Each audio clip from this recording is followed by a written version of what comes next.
जय हिंद। एक के लर्नर हब में आप सभी का स्वागत है।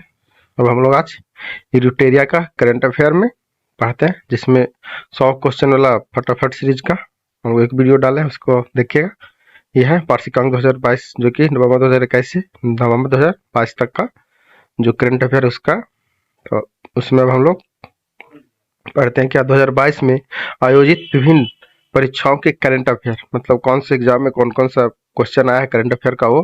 तो सबसे पहले उत्तर प्रदेश पीईटी का एग्जाम हुआ, उसमें क्वेश्चन आंसर देखते हैं। तो जो कि 16/10/2022 को एग्जाम हुआ था फर्स्ट शिफ्ट में, उसमें क्वेश्चन आया है पहला, द अन्नामलाई रीड टेलर नाम की डैमेज फ्लाई की एक नई प्रजाति की खोज किस राज्य में की गई? केरल। भारतीय पारंपरिक विज्ञान पर किस देश की सर्वदलीय संसदीय समूह को आयुर्वेदिक रत्न पुरस्कार से सम्मानित किया गया? यूके। आईएनएस तरकस ने लाल सागर में कौन से नौसेना के जहाजों अलमाज PC-411 और निमेर PC-413 के साथ एक समुद्री साझा अभ्यास का आयोजित किया? सूडान। जागृति किस क्षेत्र से संबंधित शुभंकर है? उपभोक्ता जागरूकता। महाराष्ट्र में स्थित औरंगाबाद का नया नाम? संभाजीनगर। किस कंपनी ने जुलाई 2022 में भारतीय खिलाड़ी के प्रदर्शन को बढ़ाने के लिए भारतीय ओलंपिक संघ के साथ दीर्घकालीन साझेदारी की घोषणा की? Reliance industries limited. Tata power solar ने किस राज्य में भारत की सबसे बड़ी फ्लोटिंग सौर ऊर्जा परियोजना शुरू की? केरल। हिमाचल प्रदेश में 21 दिवसीय संयुक्त अभ्यास वज्र प्रहार विश्व 22 किन देशों के बीच संपन्न हुआ? भारत और संयुक्त राज्य अमेरिका। डाक कर्मयोगी पोर्टल का उद्देश्य है लगभग 4 लाख ग्रामीण डाक सेवकों की क्षमताओं में वृद्धि। 10 में क्या है? जुलाई 2022 में कॉफी बोर्ड ने कॉफी फसलों की जलवायु प्रतिरोधी किस्मों की विकसित करने के लिए किसके साथ एक समझौता ज्ञापन पर हस्ताक्षर किया? तो इसरो के साथ। अब सेकेंड सी परीक्षा तिथि वाला जो 16/10/2022 को, उसमें कौन कौन से क्वेश्चन आया है? तो इसमें पहला क्या है, कौन से देश I2U2 ग्रुपिंग से संबंधित है? तो भारत, इजराइल, यूएई और यूएस। भारतीय तकनीकी MSME हेतु निवेश को आकर्षित करने के लिए नस्कॉम ने किस सरकार की एजेंसी के साथ साझेदारी की? ऑस्ट्रेलिया। किस देश के स्वामित्व वाली रोसाटोम ने भारत के कुडाईकुलम संयंत्र को दीर्घ ईंधन चक्र वाले उन्नत N ईंधन की आपूर्ति की? रूस। राष्ट्रीय खाद्य सुरक्षा अधिनियम के राज्य रैंकिंग सूचकांक में सामान्य श्रेणी के राज्यों में कौन राज्य शीर्ष पर है? तो ओडिशा। डॉक्टर राजेंद्र प्रसाद स्मृति पुरस्कार किस क्षेत्र से संबंधित है? लोक प्रशासन। किस राज्य में भारत के प्रथम अमृत सरोवर का उद्घाटन किया गया? उत्तर प्रदेश। किस राज्य में हाल ही में यूरेनियम खनन भंडार पाए गए? राजस्थान। किस राज्य में दीमापुर में केंद्रीय मंत्री नरेंद्र सिंह तोमर द्वारा कृषि और किसान कल्याण के लिए शहद परीक्षण प्रयोगशाला शुरू की गई? नागालैंड। किस कंपनी ने उद्योग प्रथम वैश्विक स्वास्थ्य देखभाल योजना शुरू की? Bajaj Alliance general insurance. Variable ATM cards और ऑफलाइन UPI किस कंपनी द्वारा लॉन्च किया गया? S money. उसके बाद फर्स्ट शिफ्ट परीक्षा 15/10/2022 में जो हुआ, किस देश के वैज्ञानिकों ने पहला कृत्रिम भ्रूण तैयार किया? इजराइल। प्रधानमंत्री नरेंद्र मोदी ने किस राज्य में IIBX Indian international bullion exchange launch किया? गुजरात। किस देश ने अगस्त 2022 में ताइवान के आसपास अपना अब तक का सबसे बड़ा सैन्य अभ्यास किया? चीन। अगस्त 2022 में भारत की पहली अंडर वाटर मेट्रो का उद्घाटन किस शहर में किया गया? कोलकाता। भारतीय सेना ने जुलाई 2022 में किस नामक एक अखिल भारतीय उपग्रह संचार अभ्यास का आयोजन किया था? स्काईलाइट। भारत के किन 2 शहरों के बीच आकाशा एयर की पहली उड़ान का उद्घाटन किया गया? मुंबई से अहमदाबाद।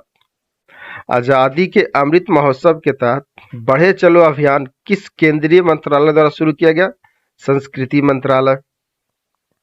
किस IIT ने भारतीय प्रौद्योगिकी को आगे बढ़ाने के लिए A14 भारत में निलयकनिक केंद्र की शुरुआत की? IIT मद्रास।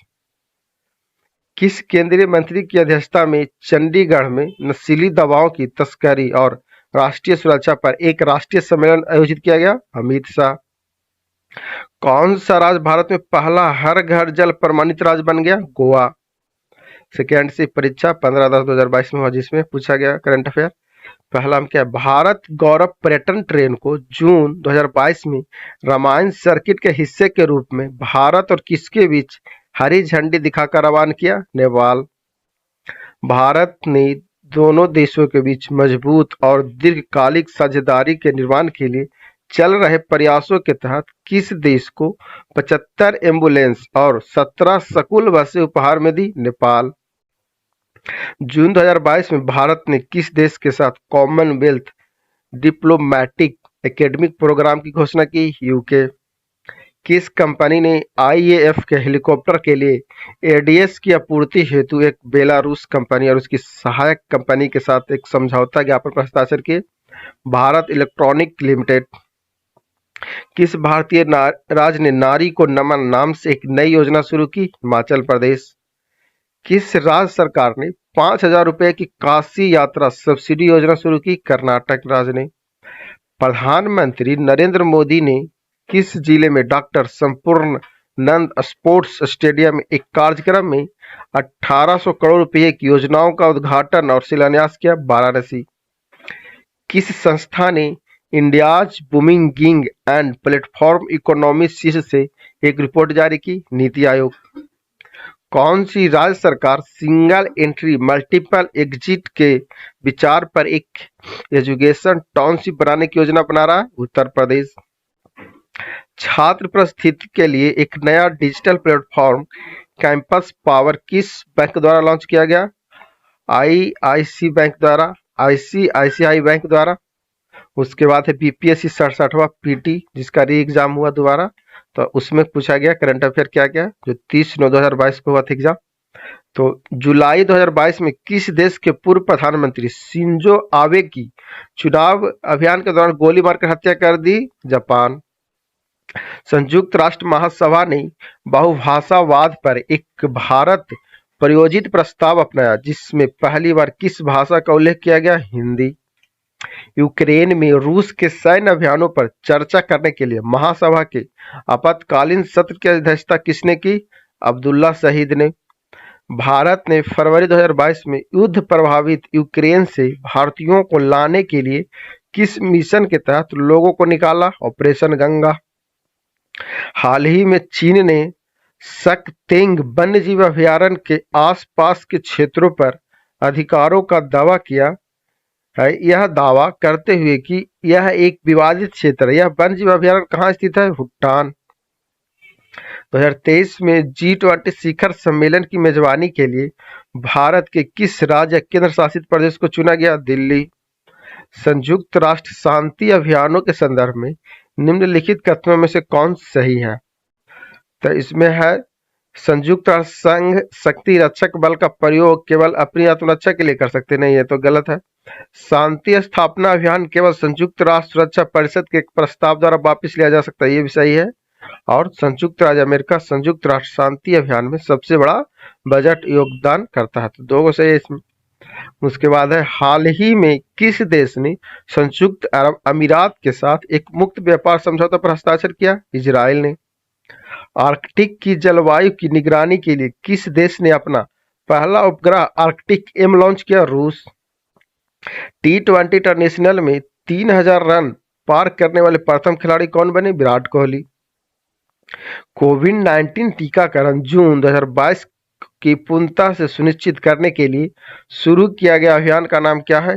हर घर दस्तक अभियान 2.0। 30 जून 2022 के बाद महाराष्ट्र के नए मुख्यमंत्री कौन है? एकनाथ शिंदे। भारत के 75वें स्वतंत्रता दिवस के अवसर पर किसने हर घर तिरंगा अभियान शुरू किया? केंद्र सरकार ने। केंद्र की नई शिक्षा नीति लागू करने की प्रक्रिया शुरू करने वाला देश का पहला राज्य कौन बना? उत्तराखंड। भारतीय राज्य के राज्यपाल कौन सा मिलान सही है? तो राजस्थान के राज्यपाल कलराज मिश्र हैं, उत्तर प्रदेश के आनंदीबेन पटेल, पश्चिम बंगाल के सत्यपाल मलिक नहीं, ये गलत है, और गुजरात के फग्गू चौहान, ये दो गलत है और वो दोनों सही है।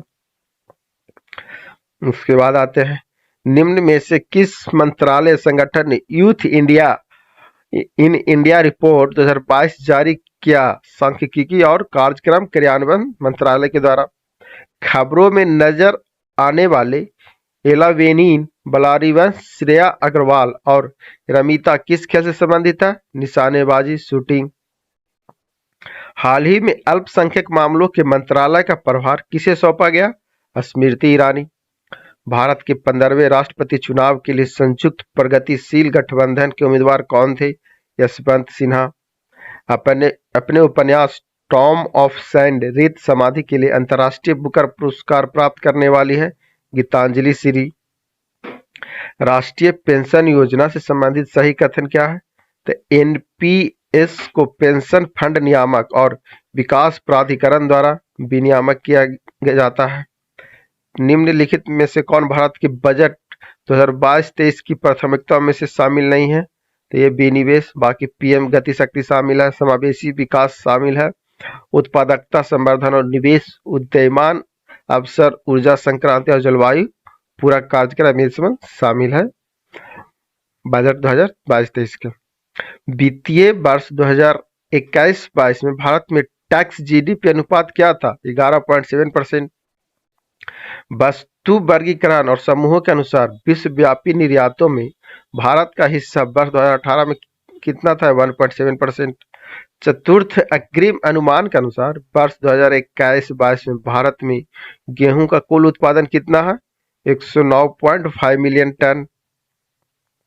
जीवित ग्राम कार्यक्रम के संबंध में सही कथन है, यह उत्तरी सीमा पर सीमावर्ती गांवों के विकास के लिए है। वीडियो अच्छी लगी तो लाइक करें, चैनल को सब्सक्राइब करना ना भूलें।